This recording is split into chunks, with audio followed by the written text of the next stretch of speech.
Good evening.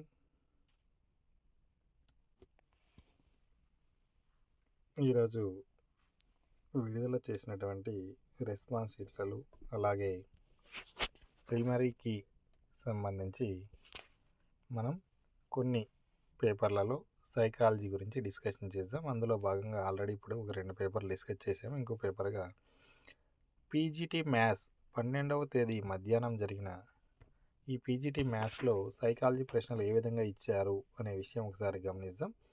వీటి అన్నిటినీ మీకు తెలుగులో ఇచ్చే ప్రయత్నం చేస్తున్నాం. ఇక్కడ మనం ఈ పీజీటీలో 10 మార్కులు 20 ప్రశ్నలకు ఉంటాయి.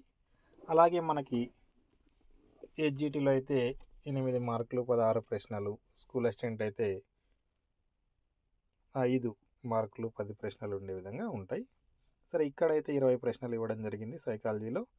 ఇందులో ఒక 6-7 ప్రశ్నలు స్కూల్ అసిస్టెంట్కి కానీ హెచ్జిటీకి కానీ ఉండవు. మిగతా ప్రశ్నలన్నీ హెచ్జిటీ, స్కూల్ అసిస్టెంట్, టీజీటీ, పీజీటీ అందరికీ ఉపయోగపడే విధంగా ఉంటాయి. ఇక్కడ ఈ ప్రశ్న పెరుగుదల వికాసంలో అడిగిన ప్రశ్న. ఇది వికాసం ఎలాగా జరుగుతుందని 2 నిర్దేశ పోకడల్లో జరుగుతుంది అంటే 2 ప్యాటర్న్స్లో జరుగుతుందని మనకు ఐడియా ఉంటుంది. దాంట్లో ఇక్కడ శిరోపాదాభిముఖ వికాసం, సమీప దూరస్థ వికాసం అని ఉన్నటువంటి వాటి మీద ప్రశ్న అడగడం జరిగింది. ఇక్కడ శిరోపాదాభిముఖ వికాసాన్ని ఇంగ్లీష్లో సిఫాలోకాడల్ అంటాము. అలాగే మధ్యస్థ వికాసాన్ని ప్రాక్సిమో డిస్టల్ అంటాము. శిరోపాదాభిముఖ వికాసం ప్రకారం మనకి సిఫాలోకాడల్ ప్రకారం వికాసం తల నుంచి ప్రారంభమై మిగతా శరీర భాగాలకు లేదా పాదాల వరకు కొనసాగుతుంది అని మనకు తెలిసిన కాన్సెప్టే. ఇందులో ఫస్ట్ వన్ ఆన్సర్ అనేది మనకు అవుతుంది ఇక్కడ ఉన్న ప్రకారం. నెక్స్ట్ రెండవ ప్రశ్నగా పియాజే సిద్ధాంతం గురించి అడిగారు. ఇక్కడ సిద్ధాంతానికంటే ముందున్న బేసిక్స్లో మనకు ప్రశ్న అడగడం జరిగింది. సాంశీకరణం, అనుగుణ్యత, స్కీమా అనేవి ఈ మనస్తత్వ శాస్త్రవేత్త ప్రతిపాదించిన అభివృద్ధి సిద్ధాంతానికి సంబంధించినవి. అంటే ఇక్కడ మనకు స్కిమాటాలు పుట్టుకతోనే వస్తాయని మనం చెప్పుకుంటాం. ఆ స్కిమాటాలు ప్రచాలకాలుగా డెవలప్ అవుతాయని, వీటన్నింటికీ కారణం వచ్చేసి మనకి ఇక్కడ వ్యవస్థీకరణం, అనుగుణ్యం అని చెప్పుకుంటాం. అనుగుణ్యంలో మళ్ళీ మనకు సాంశీకరణం, అనుగుణ్యత అనేది అనుకూలతలో సాంశీకరణం, అనుగుణ్యం ఉంటాయని, ఇక్కడ సాంశీకరణం, అనుగుణ్యత అలాగే స్కీమా అనే వాటి గురించి మనకు చెప్పింది ఎవరు అంటే జీన్ పియాజే అని మనం ఇక్కడ పియాజే సంజ్ఞానాత్మక సిద్ధాంతంలో తెలుసుకుంటాం. అలాగే కోల్బర్గ్ ప్రకారం పరస్పర సంబంధాలు మరియు ఇతరుల ఆమోదాన్ని కొనసాగించే దశ.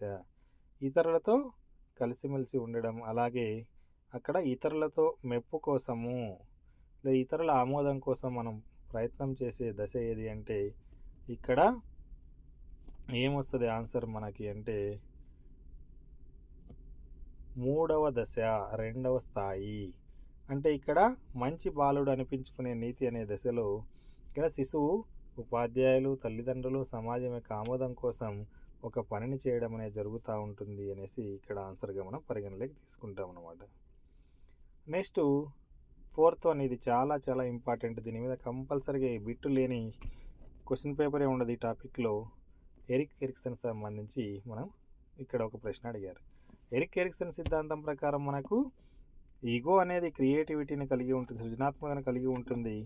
మానవ జీవితంలో ఎదురయ్యే క్లిష్ట పరిస్థితులను ప్రతి దశలో ఒక క్లిష్ట పరిస్థితిని ఎదుర్కొని దాన్ని అధిగమించడం అనేది జరుగుతూ ఉంటుంది అని మనం తెలుసుకున్నాం. సరే, ఇక్కడ ఎరిక్ ఎరిక్సన్ సంబంధించి మనం తీసుకుంటే ఈయన సిగ్మండ్ ఫ్రాయిడ్ శిష్యుడిగా మనం చెప్పుకుంటాం. ఈయన చెప్పిన వికాస దశలు ఎన్ని చెప్పాడంటే 8 దశలు చెప్పాడు. ఒక్కో దశలో ఒక్కొక్క సంక్లిష్ట పరిస్థితిని ఎదుర్కొంటుంది అని చెప్పడం జరిగింది. అందులో ఇక్కడ మనకిచ్చింది ఏమి అంటే according to the Erikson the psychological crisis, role identity, role confusion. ఇక్కడ పాత్ర గుర్తింపు, పాత్ర సంక్షోభము అనేది ఎక్కడ వస్తుంది అంటే ఇక్కడ గుర్తింపు అనేది కౌమార దశలో వస్తుంది. ఇక్కడ తన యొక్క పాత్ర ఏమిటి, తను ఎవరు, బాలుడా లేకుంటే వయోజనుడా అని సందిగ్ధం చెందే దశ, తన పాత్ర గురించి సందిగ్ధం చెందే దశ, తన పాత్ర గురించి ఇక్కడ గందరగోళానికి గురయ్యే స్థితి అని మనం ఇక్కడ కౌమార దశలో ఉన్నటువంటి సాంఘిక లక్షణాలలో ముఖ్యమైనది అని కూడా మనకి చాలాసార్లు ఎగ్జామ్లో బిట్టిచ్చారు. అలాగే ఇక్కడ ఈ సిద్ధాంతంలో ఖచ్చితంగా బిట్లు మనకి వచ్చే అవకాశాలు ఎక్కువగా ఉంటాయి. ఈ బిట్ మీదనే ఈ సిద్ధాంతంలో కూడా ఎక్కువ బిట్ అనేది వస్తూ ఉంటుంది. అందులో భాగంగా ఇప్పుడు కూడా రోల్ ఐడెంటిటీ, రోల్ క్రైసిస్ అనే మనకి ఈ బిట్ అనేది రోల్ కన్ఫ్యూజన్ బిట్ అడగడం జరిగింది. ఈ సిద్ధాంతం మీరు ఖచ్చితంగా చూసుకుంటే ఒక్క బిట్ అయితే మీరు ఈ జోబులో ఉన్నట్టు ఈ సిద్ధాంతంలో ఉన్న దశలు చూసుకుంటే. Next, the concept of language acquisition device, పుట్టుకతోనే భాషార్జిత యంత్రాలు, భాషార్జిత పరికరాలు మన మెదడులో ఉంటాయని చెప్పింది ఎవరు అంటే లాంగ్వేజ్ అక్విజిషన్ డివైస్. ఎల్ఏడి గురించి చెప్పింది ఎవరంటే నోమ్ చామ్స్కీ. ఇక్కడ ఈయన సార్వత్రిక వ్యాకరణ సిద్ధాంతంలో సార్వత్రిక భాషా సిద్ధాంతం గురించి తెలియజేశాడని నోమ్ చామ్స్కీ. ఇది కూడా డైరెక్ట్ బిట్టే. నెక్స్ట్, రావెన్స్ ప్రోగ్రెసివ్ మ్యాట్రిసెస్ గురించి ఒక బిట్ అడిగారు. రావెన్స్ ప్రోగ్రెసివ్ మ్యాట్రిసెస్ అనేది జేసీ రావెన్స్ రూపొందించింది. అలాగే ఇందులో సులభం నుంచి జట్లానికి అనే 5 సెక్షన్లుగా ఉంటాయి మనకు. ఇది చదువు వచ్చి రాని వాళ్ళకి ఎవరికైనా ఉపయోగించే పరీక్ష. ఇది అశాబ్దిక పరీక్ష. అలాగే ఇది పేపర్ పెన్సిల్ పరీక్షగాను. అలాగే ఈ పరీక్షను ఒకేసారి ఎక్కువ మందికి ఇవ్వచ్చు అనేసి సామూహిక పరీక్ష అని చెప్తాం.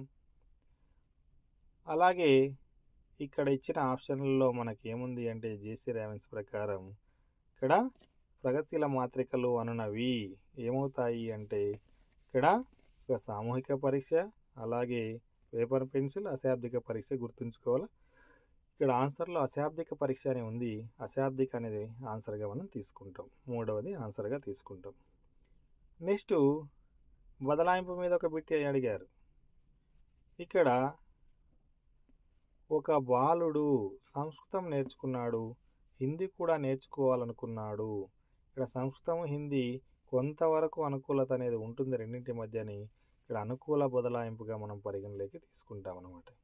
ఇక్కడ ఒక అంశంలో మనం అభ్యసించినటువంటి అభ్యసనం ఇంకో అంశానికి ఉపయోగపడితే దాన్ని అనుకూల బదలాయింపు అంటామని, ఉపయోగపడకుండా ప్రతిబంధకంగా మారితే ప్రతికూల బదలాయింపు అని, అలాగే అక్కడ ఏ మాత్రం ఉపయోగపడకుంటే శూన్య బదలాయింపు అని, అలాగే ఒకవైపు అవయవం ద్వారా నేర్చుకుని ఇంకోవైపు అవయవం ద్వారా చేయగలిగితే దాన్ని ద్విపార్శ్వ బదలాయింపు అంటామని మనం తెలుసుకున్నాం ఆల్రెడీ. ఇక్కడ తారండైకి సంబంధించి నియమాలు, తారండైకి సంబంధించి ఈ ప్రశ్నపత్రంలో 2 ప్రశ్నలు ఇచ్చారు నియమాల మీద. ఇక్కడ ఒకటి ఉంది, లాస్ట్లో ఒకటి ఉంది. తారండైక్ యొక్క యత్నదో సిద్ధాంతంలో అభ్యసన నియమాలు, ప్రధాన నియమాలు అనేసి 3, అనుబంధ నియమాలు అనేసి 7 ఉన్నాయి. ప్రధాన నియమాల మీద అడిగారు బిట్టు, అనుబంధ నియమాల్లోనూ ఇచ్చారు. ఇది 2 బిట్లు ఒకే వ్యక్తి మీద రావడం జరిగింది. ఇందులో మనకి ప్రధాన నియమాల్లో కానిది ఏదేంటి, ప్రధాన నియమాలు 3 ఉన్నాయి మనకి. సంసిద్ధత నియమం, అభ్యాస నియమము, ఫలిత నియమం అనేసి ఉన్నాయి. నిన్న కూడా మనం గమనించే మిగతా క్వశ్చన్ పేపర్లలో కూడా ఈ సిద్ధాంతం మీద బిట్ అనేది ఇవ్వడం జరిగింది. ఇక్కడ మనం దీంట్లో కానిది ఏది అని గమనిస్తే సమైక్య నియమం అనేది కానిది అని మనం పరిగణలోకి తీసుకుంటాం. ఇక్కడ కానిది ఏది అంటే సమైక్య నియమము. ఇక్కడ కానిది ఏది అంటే సమైక్య నియమం. నెక్స్ట్, సమైక్య నియమం ఎక్కడొస్తుంది మనకి అంటే గెస్టాల్ట్ సిద్ధాంతంలో మనకు వస్తుంది. ఇక్కడ ప్రత్యక్షము దగ్గర వస్తుంది ఆ సమైక్య నియమం. సరే, నెక్స్ట్ క్వశ్చన్ మనం గమనిస్తే ఆపరెంట్ కండిషనింగ్ థియరీ గురించి ఇచ్చారు. ఆపరెంట్ కండిషనింగ్ థియరీ మనకు కార్యసాధక నిబంధన సిద్ధాంతం, కార్యసాధక నిబంధన సిద్ధాంతం లేదా పరికరాత్మక నిబంధన సిద్ధాంతము. ఈ సిద్ధాంతాన్ని రచించింది బిఎఫ్ స్కిన్నర్. బిఎఫ్ స్కిన్నర్ వచ్చేసి మనకి ప్రవర్తనావాదానికి మూల పురుషుడిగా వస్తాడు. అలాగే మనకు లాంగ్వేజ్ డెవలప్మెంట్ దగ్గర కూడా ఈయన పేరు చెప్పుకుంటాం. ఇక్కడ స్కిన్నర్ గురించి మనకి ఇంకా ఈ రీఇన్ఫోర్స్మెంట్ అనే పదం చాలా చాలా ముఖ్యంగా మనం చెప్పుకుంటాం. పునర్బలనం అనే పదం దగ్గర కూడా స్కిన్నర్ మనకు వెంటనే గుర్తొస్తాడు. అలాగే షేపింగ్ అనే పదాల్లో కూడా గుర్తొస్తుంటాడు. ఈ సిద్ధాంతంలో మనకు ఇక్కడ మెయిన్‌గా ఏముంది అని. ఇక్కడ ఇచ్చిన దాన్ని కంటే ఆన్సర్ చూసే ముందు మనం ఇక్కడ ఏం జరుగుతుంది అంటే 2 పదాలు మనం వినింటాం. ఈ క్వెషన్ ఆప్షన్ చూస్తే పూర్తి ఇంగ్లీష్‌లో ఉంది కదా! దీని నుంచి మనం ఎలా ఆన్సర్ తీసుకోవాలి అంటే మనకున్న అంశాల ప్రకారం ఇక్కడ క్లూ వర్డ్స్ ఏమైనా ఉన్నాయా అనేసి క్వెషన్ చదవాల్సి ఉంటది. క్వెషన్ చదివిన తర్వాత మనకు క్లూ వర్డ్స్ ఈజీగా ఉన్నాయి ఇందులో. అవి ఏమున్నాయి అని అంటే ఇక్కడ మీకు ఈ క్లూ వర్డ్స్‌గా ఇక్కడ చూస్తే ఉద్గమాలు, నిర్గమాలు అనే పదాలు మనం అక్కడ వినింటాం. అలాగే ఇక్కడ కూడా దీంట్లో మీరు గమనిస్తే ఫోర్త్ ఆప్షన్‌లో ఎలిక్టెడ్ అని ఉంది. ఎలిసిటెడ్ అని. ఇక్కడ దీంట్లో ఏమంటే మనకి ఉద్గమాలు, నిర్గమాలు అనేటివి ఉన్నాయి. ఇక్కడ ఉద్గమాలు, నిర్గమాలు అనేటివి ఉన్నాయి.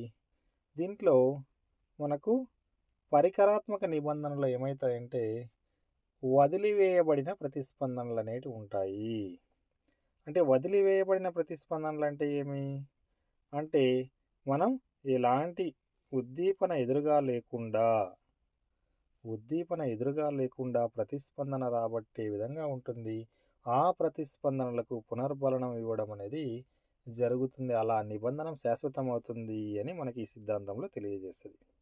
ఇక్కడ ఎలాంటి ఉద్దీపన లేకుండా ప్రతిస్పందనలు మనం రాబట్టి ఆ వచ్చిన ప్రతిస్పందనల ఆధారంగా ఇప్పుడు ఎలాంటి ఉద్దీపన లేకుండా జీవిలో ఉన్నట్టుండి ఇక్కడ ఏదైనా ఒక పని చేస్తుంది, దానికి వచ్చినటువంటి ఆ ఉద్దీపనను చూస్తే ఆ ఉద్దీపన నొక్కి ఆ ప్రతిస్పందన ఆధారంగా మళ్ళీ తిరిగి ఆ ప్రతిస్పందనకు వచ్చే పునర్బలం ఆధారంగా తిరిగి మళ్ళీ ఆ పనిని చేయడం ద్వారా నిబంధనంగా మారుతుంది అని. అదే శాస్త్రీయ నిబంధనలో అయితే ఏం చేస్తాము, బలవంతంగా ఉద్దీపన ఎదురుగా పెట్టి ప్రతిస్పందన రాబడతాం. ఇక్కడ మాంసపు ముక్కలు ఎదురుగా ఉంచి కుక్కలో లాలాజలం స్రవించేదాన్ని బట్టి మనం అక్కడ ఏం చేస్తాం, ఉద్దీపన ఉంచి ఆ ఉద్దీపనకు బలవంతంగా ప్రతిస్పందన రాబట్టి అలా నిబంధన జరిగే విధంగా చేస్తాం శాస్త్రీయ నిబంధనలు. ఇక్కడ కార్యసాధక నిబంధనలు అయితే ఉద్దీపన లేకుండానే వచ్చే ప్రతిస్పందన, ఇక్కడ ఉద్దీపన బలవంతంగా ఎదురుగా లేకుండానే ప్రతిస్పందన వస్తుంది. ఆ ప్రతిస్పందన ఆధారంగా అది బలపడి మళ్ళీ నిబంధనంగా ఏర్పడుతుంది. ఇక్కడ మనకి ఈ బలవంతంగా రాబట్టబడేది ఫోర్త్ ఆప్షన్. అంటే మనకి దీంట్లో రాబట్టబడిన ప్రతిస్పందనలు పునర్బలం చేయబడతాయి. ఉద్దీపన ఉంచి మనం రాబడతాం. అంటే ఇక్కడ దీనికి ఆన్సర్ ఏమి, ఇది శాస్త్రీయ నిబంధనకి సంబంధించింది. అలాగే ఎటువంటి ప్రతిస్పందన పునర్బలనం కాలేదు, ఇది కూడా ప్రతిస్పందన పునర్బలనం చేయబడుతుంది ఈ సిద్ధాంతంలో. నెక్స్ట్, కావలసిన ప్రతిస్పందనలు మాత్రమే పునర్బలనం చేయబడతాయి. అంటే మనకు అక్కడ ఇచ్చే ప్రతిస్పందనలు అంటే only desired response are reinforced. అలాగే అన్ని ప్రతిస్పందనలు పునర్బలనం చేయబడతాయి తప్పు, అది ఇక్కడ ప్రతిస్పందనలు అనేది ఇక్కడ రెండవది ఆన్సర్ 100% అవుతుంది. ఇది మనకు పరికరాత్మక నిబంధన గురించి కొద్దిగా ఆలోచించి ఆన్సర్ చేయాల్సి ఉంటుంది. Okay, thank you.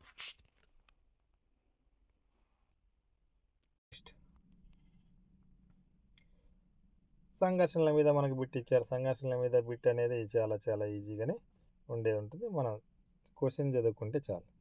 A boy's father gave him money to buy dolls. ఒక అబ్బాయి తండ్రి అతనికి బొమ్మలు కొనడానికి డబ్బులు ఇచ్చాడు. కానీ ఆ దుకాణంలో చాలా బొమ్మలు ఉన్నాయి. ఆయన కావలసినన్ని కొనలేడు. ఒక బొమ్మ మాత్రమే కొనడానికి డబ్బు ఉంది. అతనిలో ఉన్నటువంటి సంఘర్షణ ఏది అన్నారు. అంటే ఇక్కడ అనేక ఉద్దీపనలు, ఇష్టమైన ఉద్దీపనలు ఉన్నాయి. అందులో అనేక ఇష్టమైన ఉద్దీపనల మధ్య, ఒకటి కంటే ఎక్కువ ఇష్టమైన ఉద్దీపనల మధ్య ఏదో ఒక ఉద్దీపనను ఖచ్చితంగా ఎంచుకోవాల్సి వచ్చినప్పుడు ఉపగమ అప్రోచ్ కాన్ఫ్లిక్ట్ అనేది ఏర్పడుతుంది. ఇది ఈజీగా ఉన్న ఆన్సరే. నెక్స్ట్, మెడికల్ సీట్ రాని విద్యార్థి నేను డాక్టర్ అవ్వాలనుకోవడం లేదు అని తనను తానే సమర్థించుకోవడం. ఏదైనా ఒకటి సాధించలేనప్పుడు అది నేను సాధించలేదని అనుకోవడం.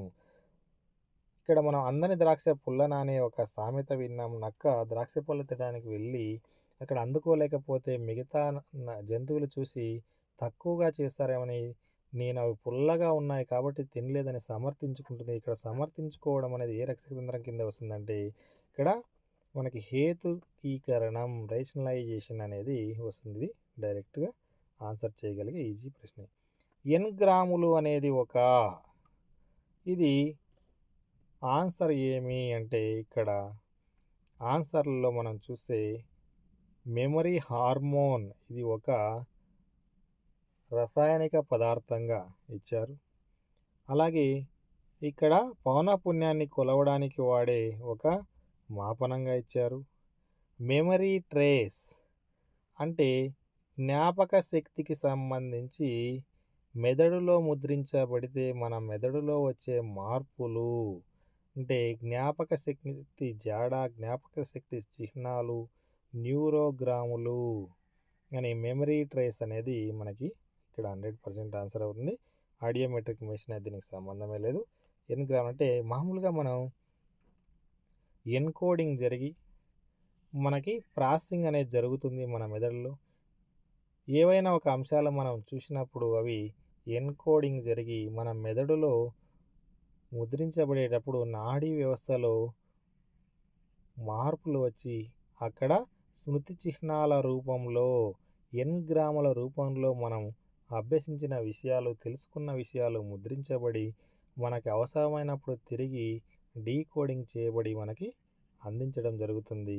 ఈ మెదడులో ఉన్న స్మృతి చిహ్నాలనే ఎన్గ్రాముల రూపంలో మనం కొలుస్తాము. ఇది చాలా ఈజీగా ఉన్న బిట్టే. నెక్స్ట్ మాస్లో అవసరాల గురించి ఒక బిట్ అనేది ఇవ్వడం జరిగింది. మాస్లో అవసరాలు అన్నవి ఇక్కడ అవసరాల అనుక్రమణీయత సిద్ధాంతాన్ని రూపొందించిన వ్యక్తి అబ్రహం మాస్లో. ఈ మాస్లో అవసరాలు 2 రకాలుగా, ప్రాథమిక స్థాయి లేదా నిమ్న స్థాయి అవసరాలు, అలాగే ఉన్నత స్థాయి అవసరాలు అనేటివి కూడా మనకు ప్రతిపాదించడం జరిగింది. ఈ అవసరాలు 5 రకాలుగా తెలియజేస్తూ 2 వర్గాలుగా తెలియజేశాడు. మొదటి వర్గం ప్రాథమిక అవసరాలు అంటే శారీరక అవసరాలుగా మొదటిది. ఫిజియోలాజికల్ నీడ్స్ ఇక్కడ ఈ శారీరక అవసరాలు, ఈ ప్రాథమిక అవసరాల్లో ఉన్నటువంటివి శారీరక అవసరాలు, రక్షణ సంబంధిత అవసరాలు రెండూ కూడా మనకి ప్రాథమిక అవసరాల కింద వస్తాయి. అలాగే ప్రేమ సంబంధిత అవసరాలు, గుర్తింపు గౌరవ అవసరాలు, సెల్ఫ్ యాక్చువలైజేషన్, ఆత్మ ప్రస్తావన లేదా స్వీయ వాస్తవికత అవసరాలు ఇవి ఉన్నత స్థాయి అవసరాలుగా ఈ 3 వస్తాయి. ప్రాథమిక అవసరాలుగా మనకు శారీరక అవసరాలు, రక్షణ సంబంధిత అవసరాలు వస్తాయి. ఇవి 2 ప్రాథమిక లేదా నిమ్న అవసరాలు. ఇక్కడ ఉన్నది ఆప్షన్లో శారీరక అవసరాలు 1వ ఆప్షన్గా ఇచ్చారు. ఇది ఆన్సర్గా తీసుకుంటాం. నెక్స్ట్ ఉద్వేగ మేధస్సు, ఉద్వేగ ప్రజ్ఞ ఎందులో భాగము అని ఇచ్చారు. ఇక్కడ ఉద్వేగ ప్రజ్ఞ అనేది సోషల్ ఇంటెలిజెన్స్, సాంఘిక ప్రజ్ఞలో భాగంగా మనకు పుట్టినదే ఉద్వేగ ప్రజ్ఞ అనేది. ఇది కొద్దిగా మీ స్థాయి అంటే డిగ్రీ స్థాయి బిట్. ఇది మనం ఎక్కడ డిఎడ్ బిఎడ్ బుక్కుల్లో ఈ బిట్ అనేది మనం చూడలేదు. డిగ్రీ సోషల్ సైకాలజీలో కూడా ఈ కాన్సెప్ట్ అనేది ఇవ్వడం జరిగింది. సోషల్ ఇంటెలిజెన్స్ అనిగా దీన్ని పరిగణలోకి తీసుకోవాల్సి ఉంటుంది. నెక్స్ట్ గ్రంథాలు ఇచ్చారు. ఇక్కడ ఈ గ్రంథాల్లో కరెక్ట్ పేర్ అంటే ఇక్కడ కరెక్ట్ ఆర్డర్లో ఉన్నది మాత్రం ఎంపిక చేసుకోమన్నారు. మనం ఇక్కడ 3 గ్రంథాలు మనం విన్నవే. సరే, ఇక్కడ వైగాట్స్కీ అని ఇచ్చి a mind that found itself అనే గ్రంథం ఇచ్చారు. ఇది a mind that found itself అనే గ్రంథం ఎవరు రచించారు అంటే క్లిఫర్డ్ బీర్స్ అనే వ్యక్తి మనకు రచించారు అని మనం వినింటాము. అలాగే Bruner the process of education, ఇది బ్రూనర్ రచించిన గ్రంథం. ఇది ఆల్రెడీ వేరే క్వశ్చన్ పేపర్లో కూడా ఈ బిట్ అనేది రావడం జరిగింది జతపరిచే అంశాల్లో. ఇక్కడ బ్రూనర్కి సంబంధించిన గ్రంథం ఇది కరెక్ట్ ఆన్సర్గా ఉంది. చోమ్స్కీ అనేది ఇక్కడ కాదు. ఇక్కడ మెంటల్ టెస్ట్ అండ్ మెజర్మెంట్, మానసిక పరీక్షలు మాపనం అనేది మనకి ఎవరు రచించారు అంటే మెకింజే క్యాటిల్ అనే వ్యక్తి. మనం వైయక్తిక భేదాల దగ్గర మనం నేర్చుకుంటామట. డిస్కవరీ ఆఫ్ సైకాలజీ అనేది తీసుకుంటే, డిస్కవరీ ఆఫ్ సైకాలజీ అనే సంబంధిత అంశాల్లో వూంట్ అనే వ్యక్తిని మనం పరిగణలోకి తీసుకుంటూ ఉంటారు. కానీ ఇది బుక్ రచించిన వ్యక్తికిన అయితే ఇద్దరు హకెన్బరీ అనే ఇద్దరి పేర్లు డాన్ హెచ్ హకెన్బరీ అండ్ సన్రా ఈ హకెన్బరీలు డిస్కవరీ ఆఫ్ సైకాలజీ అనే గ్రంథాన్ని రచించిన వాళ్ళైతే వీళ్ళు అవుతారు. సరే, స్కిన్నర్కి సంబంధం లేదు కదా. ఇక్కడ ఆన్సర్ అయితే Bruner the process of education అని ఉంది. ఇక్కడ 4 గ్రంథాలు కూడా మీరు తెలుసుకున్నారు. నెక్స్ట్, ఈ అంధత్వం గురించి ఇచ్చారు. అంధత్వం అనేది మనకి ఎప్పుడుగా ఏం చేస్తాము, 6/60 కంటే తక్కువ ఉంటే అంధత్వంగా తీసుకుంటే ఇది ఇన్క్లూజివ్ ఎడ్యుకేషన్లో మనకి పిఐఈలో వస్తుంది, లేదంటే సైకాలజీ మొత్తం తీసుకున్నా వస్తుంది. నెక్స్ట్, నిర్దేశిత కౌన్సిలింగ్ అనేది ఇక్కడ ఎవరు రూపొందించారు? నిర్దేశిత కౌన్సిలింగ్ విలియమ్స్ అండ్ డార్లీ రూపొందించారు. అలాగే అనిర్దేశిత కౌన్సిలింగ్ అయితే మనకి కార్ల్ రోజర్సు, అలాగే మిశ్రమ కౌన్సిలింగ్ అయితే ఎఫ్సి తార్నర్ రూపొందించారని మనం ఆల్రెడీ నేర్చుకున్న బిట్. ఇది అందరికీ వెల్ నౌన్గా ఉన్నటువంటి ఆన్సరే. దీనికి ఆన్సర్గా 3వదిగా పరిగణలోకి తీసుకుంటాం. ఇది కూడా ఈ బిట్ అనేది మీకు టెట్ సిలబస్ని దృష్టిలో పెట్టుకుంటే సరిపోతుంది, కానీ డిఎస్సికి అయితే ఈ బిట్ వచ్చే అవకాశాలే లేవు. ఇది మనకి డేటా స్టాటిస్టిక్స్లో వచ్చే అంశాలలో భాగంగా ఈ ప్రశ్న ఇవ్వడం జరిగింది. నెక్స్ట్, ఆర్టీఈ 2009 ప్రకారం స్కూల్ మేనేజ్మెంట్ కమిటీ అని ఇచ్చారు. దీంట్లో ఆప్షన్లు చూస్తే కమిటీ యొక్క రెస్పాన్సిబిలిటీ కానిది అని ఇచ్చారు. ఇక్కడ ఈజీగా గుర్తుపట్టేయచ్చు, ఆప్షన్లను చూస్తేనే ఆన్సర్ చేయొచ్చు. పాఠశాల పనితీరును పర్యవేక్షించడం, అభివృద్ధి ప్రణాళిక తయారీ, నిధుల వినియోగాన్ని పర్యవేక్షించడం, ఈ 3 ఆర్టీఈ యొక్క విధులు. ఆర్టీఈ నుంచి ఉన్నటువంటి స్కూల్ మేనేజ్మెంట్ కమిటీ విధులు. 4వది, పాఠశాల వారీగా తరగతుల వారీగా టైం టేబుల్ తయారీ. ఇది ఉపాధ్యాయుల యొక్క విధి. ఇది ఉపాధ్యాయుల యొక్క విధి లేదా హెచ్ఎం యొక్క విధిగా మనం చెప్పుకుంటాం. నెక్స్ట్, లా, ఇది తారండైక్ యొక్క సెకండరీ లాస్ అంటే ద్వితీయ అభ్యసన నియమాలు లేదా అనుబంధ అభ్యసన నియమాలు. తారండైక్ యొక్క అనుబంధ అభ్యసన నియమాల గురించి మనం తెలుసుకోవాల్సి ఉంటుంది. ఇక్కడ ప్రధాన నియమాల గురించి ఆల్రెడీ ఒక బిట్ వచ్చింది, అనుబంధ నియమాల గురించి ఒక బిట్ అనేది రావడం జరిగింది. ఈ అనుబంధ నియమాలు మనకి 7 అనుబంధ నియమాలు ఉన్నాయి. ఏమేమి ఉన్నాయి అంటే కాల వ్యవధి నియమం ఉంది, సారూప్యత నియమం ఉంది, సామీప్యత నియమం ఉంది, సంబంధిత నియమం ఉంది, పాక్షిక చర్య నియమం ఉంది, బహుళ ప్రతిస్పందన నియమం అనేది ఉంది. ఇక్కడ ఉన్న వాటిలో ఏమేమి ఉన్నాయంటే సమయ కారకం యొక్క నియమం, ఇక్కడ కాల వ్యవధి నియమము, ప్రేరణ కారక నియమము ఆల్రెడీ ఉంది. ఇక వెర్బల్ లెర్నింగ్ అనేది లేదు. అంటే ఇక్కడ ఇచ్చిన ఆప్షన్ల ప్రకారం మనకి ఏబిడి ఉన్నాయి. ఏబిడి ఉన్న ఆప్షన్ 2వది, ఇది ఆన్సర్ కరెక్ట్గా అవుతుంది. ఈ ప్రశ్నపత్రం పీజీటీ రాసే వాళ్ళకి 100% యూజ్ అవుతుంది, టెట్ రాసే వాళ్ళకి 100% యూజ్ అవుతుంది. ఇందులో కొన్ని అంశాలు అంటే పెరుగుదల వికాసానికి సంబంధించిన కానీ లేదా ఆర్టీఈకి సంబంధించిన ప్రశ్నలు కానీ ఇవి పిఐఈలో ఇవ్వడం జరుగుతుంది. ఇక్కడ డిఎస్సి హెచ్జిటి స్కూల్ అసిస్టెంట్కు అయితే రావు.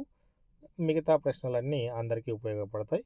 ఇది ఉపయోగించుకుంటారని ఆశిస్తూ ఓకే, థ్యాంక్ యూ.